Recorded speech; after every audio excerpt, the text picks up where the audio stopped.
Welcome back to Gaming in Obscurity. I'm Ryan McSwain, and today we're going to be taking a look at one of my favorite games, Die Kutschfahrt zur Teufelsburg, translated in English as The Coach Ride to the Devil's Castle.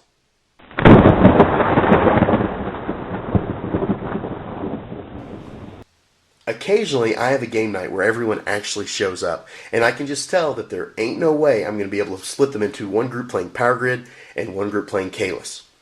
I have a lot of games on hand that can handle large groups, and one of the best solutions I've found are card games. For one thing, they're very small, so you can always take them with you. They're easy to have on hand, and I don't know why, but card games seem to be less intimidating to non-gamers than regular board games.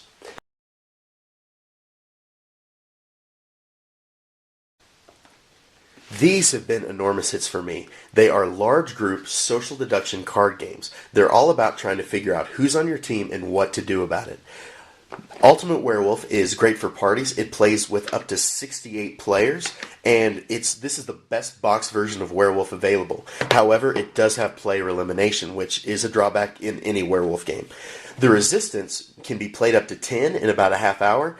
It is a great opener or closer. You could play this with just about anybody, and I think it would go over really, really well. Die Kutschfahrt, despite being the smallest in box-wise, actually I think has the most game involved. It can be played up to 10. It takes about 30 to 60 minutes, and if this becomes the main game of the night, you're not going to be disappointed. People are going to be talking about this and having an awesome time.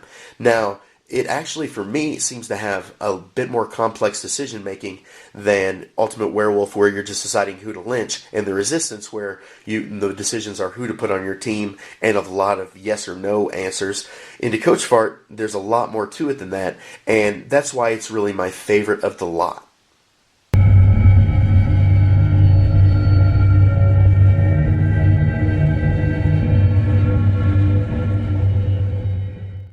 As you can see from the box, my copy of Die Kutschfahrt has gotten a lot of love. It's been in my pocket a lot of times. It's been in my backpack, just on the off chance I might get to play it on a camp out or on a family trip. I mean, anytime I'm going to probably have this around. Now, the idea behind the game is that each player is one of these 10 individuals. I like to be either Mr. Bowler Hat Shotgun or Mr. Pimp Cane Purple Coat. Now, the idea is you're one of these 10 individuals, and you're all on a very crowded carriage.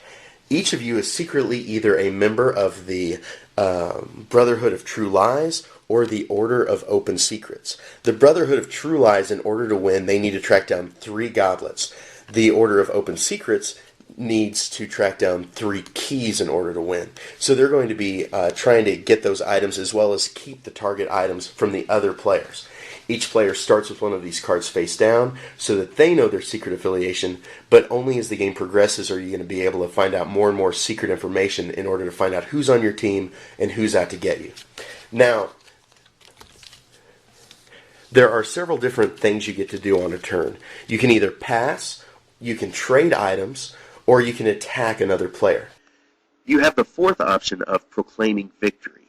If your team possesses 3 of your target item and you proclaim victory, your team wins. If it turns out that you don't have enough of the target item, the other team automatically wins. So proclaim victory carefully. Now, trading items is pretty interesting in this game. Everyone starts out with one card, and there are several different kinds of items. Some of them are the goal items, some of them help you to attack, some of them help you to defend, and several just have special powers that come in useful. The way that more and more items enter into the game is these two luggage cards start out the game in rotation. So if you are in possession of one of these cards, you're able to trade it to another player. And not only, if they choose to trade with you, not only do you get back another card in return, you also get to draw a card from the draw pile in order to bring it into rotation. Hope that makes some sense, because the first time we played, that was the biggest confusion, is how do more items get into the game. But it's actually a pretty interesting mechanism and really encourages trading, especially in the early parts of the game. And then as the game progresses, the luggage cards actually have a second use, and they become either a goblet or a key, which is just shows great game design, in my opinion. Now, not only are there the regular items with the red seal on the bottom, there are also these expansion items that you can throw in the mix. Just pick and choose which ones you want or throw them all in. They have cool special abilities. It's really cool that they included kind of a mini expansion with it. Another kind of mini expansion that they included are these occupations. You don't have to play with these, but we usually like to. Each person gets one of these at the beginning of the game. Once again, it's face down, and it's only revealed when you choose to use the special ability. Some can only be used once, but some can be used throughout the entire game to either help defend, to attack, or, once again, just different special abilities. Now, the other type of card in the game that we haven't shown you yet are these drinks of power. Now, the way that these work is, I like to play this game with an even number of people, but in the rare case where it's uneven, for instance, let's say you have 9 players, one secret order is going to have 5 players, while the other is only going to have 4. And so the team that has fewer players actually can use their drink of power in order to proclaim victory when they only have 2 items. Now, something interesting about this game is, at first glance, it's going to look like all of the cards are in German, but when you take a closer look, I'm sorry that probably doesn't show up well on the video, there's an English translation at the bottom of the card. So there's really nothing that stands in the way of an English speaker from enjoying this game. I love that they included the translation right there. Now, the rule book is very small, and it looks like it has a lot of pages, but once again, that's just because there are several different languages inside the rule book. Now, when you attack another player, you're going to take your identity card. Let's see if I can find one of my guys. Yeah, there you go. So you take these cards and you would lay it down and you're saying, I'm attacking so-and-so. And you would display the red sword instead of the blue shield. Now, every other player is going to have to decide to either support you with their red sword or to support the defender with the blue shield. Now, because a lot of items and stuff can get thrown into the mix, I'm going to go ahead and show you an actual combat round with the members of my game group. Okay, this is my game night. These folks stuck around to help me demonstrate one round of combat into Kutschfahrt. They were very kind. Trading and passing are very boring to show, so I'm just going to show what it would be like if I were to attack my friend Brant here. So for my turn, I'm going to take my character card and I'm going to put down that I attack him by putting sword side up. And then everyone else will decide which card that they want to either support or defend. So if you guys want to do that right quick. Defend me. Oh, this one. Yeah. Okay. So when we look down at the cards, we have 2 people are, like, one person supporting me in my attack, and 2 people are supporting Brant in his defense. So that would mean at this point he is safe from the attack. All right? But that isn't the end of it. We can now use items and professions. So if you have an item that helps out, for instance, I have +1 to the result if I'm the attacker, so I'm going to add that to my attack. And then Nathan over here, he also has something that will add to his attack. So now it's 4-3. So do the defenders, okay, so now it's 4-4. And then Brant, also, his is also defense. So 1, 2, 3, 4, 5. Now it's 5 shields up. So once again, the defenders are winning. And I think that means that he's the winner. And so now, because Brant won in his defense, he's able to either take a look at my affiliation card or at my profession. All right?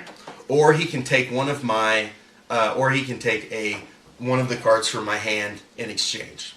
All right? So he could choose to take my weapon. And that's really as simple as the attack is. Thank you, guys. You're welcome.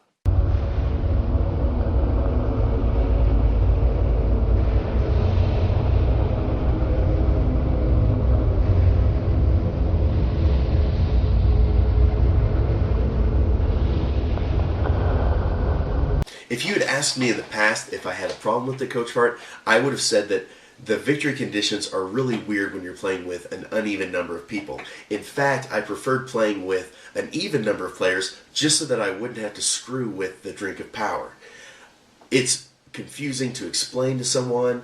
Not everyone seemed to get it. And to be honest, it just wasn't a very elegant solution to the problem of uneven teams.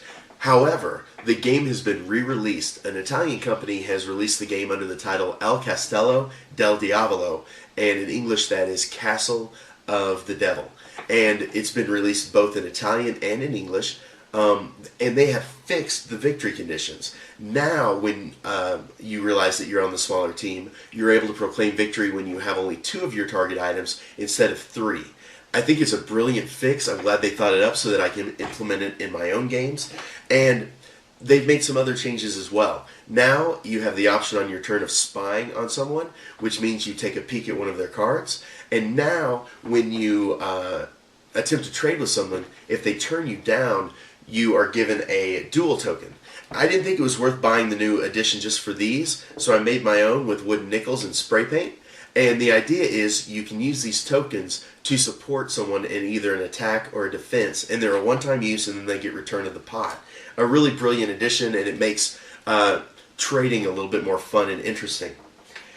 They did, however, make one mistake in the new edition, and that is they've taken a great game that plays with 10 and they've shrunk it to where it only plays with 8 now. It has the same number of character cards, just fewer affiliation cards. I have no idea why you would do that. There are a lot of great games that play with 8. I'm not sure why you would take one of the great ones that plays with 10 and shrink it, but they did a great job on it. It's very attractive, the art is great, and I'm glad that people are going to have a chance to play it. They have also said that they will re-release the original game that plays with 10 and is in the smaller box, and hopefully we will see that in the near future. Next episode, we're going to be taking a look at the prehistoric plastic-filled paradise of Lost Valley of the Dinosaurs. It's designed by the same person that did Survive or Escape from Atlantis, and I think you're really going to enjoy it. Until next time, have fun finding those grails.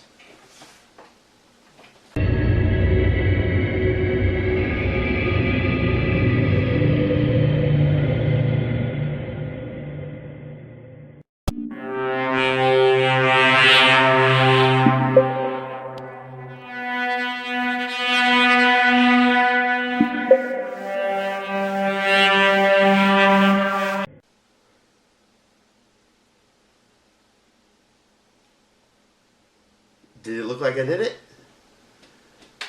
There's nobody else here. I'm alone in my kitchen.